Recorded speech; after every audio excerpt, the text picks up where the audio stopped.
আসসালামু আলাইকুম, আমি আলিফ ইঞ্জিনিয়ারিং পক্ষ থেকে। আশা করি সকলে ভালো আছে। আমরা ঢুকতেই একটি সিএনসি পার্টিশন দেখতে পাচ্ছি, কারণ এই বাসার ঢোকার পথই ডাইনিং এরিয়া। এখানে আমরা একটি ডাইনিং ক্যাবিনেট করেছি এবং এটার নিচে একটি সাব কাউন্টার দেওয়া হয়েছে, যেটা পুরোটাই তৈরি করা হয়েছে মার্বেল দিয়ে। আমাদের এই ফ্ল্যাটে সবচেয়ে বড় সমস্যা ছিল শু র্যাক। এখানে শু র্যাকটা রাখতে যেয়ে আমাদের কিছুটা চ্যালেঞ্জ মোকাবেলা করতে হয়েছে। সেই ক্ষেত্রে আমরা ডাইনিং এবং ড্রয়িংয়ের মাঝে একটি পার্টিশন দিয়েছি এবং তার নিচেই একটি শু র্যাকের ব্যবস্থা করেছি। ডাইনিং এবং ড্রয়িংয়ের ভিতরে আমরা যে কোর্শনটা দেখতে পাচ্ছি সেটি হচ্ছে একটি করিডোর। এই করিডোরে লাইটের ব্যবস্থা করেছি, যাতে করে করিডোরটা দেখতে অনেক বেশি সুন্দর লাগে।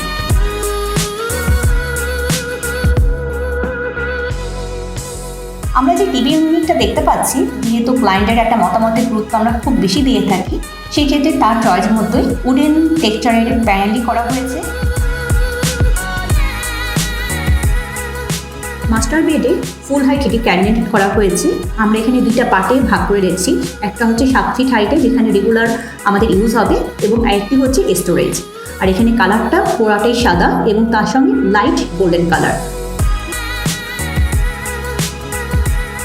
কিচেন এমন একটি জায়গা যেখানে প্রচুর পানির কাজ করা হয় এবং রান্না হয়, এবং রান্না হলে সেখানে অবশ্যই আঠা হবে।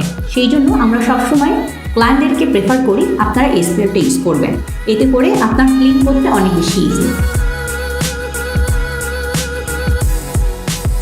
ব্যবস্থা রাখা হয় চুলার সঙ্গে অবশ্যই আপনাকে কিচেন হুড ইউজ করতে হবে। কিচেন হুডের পাইপগুলো যাওয়ার জন্য একটা পোর্শন রেখে দিতে হয়, যে অংশগুলো আমরা এখানে রেখে দিয়েছি। আশা করি আপনারা সব কিছু বুঝতে পারছেন।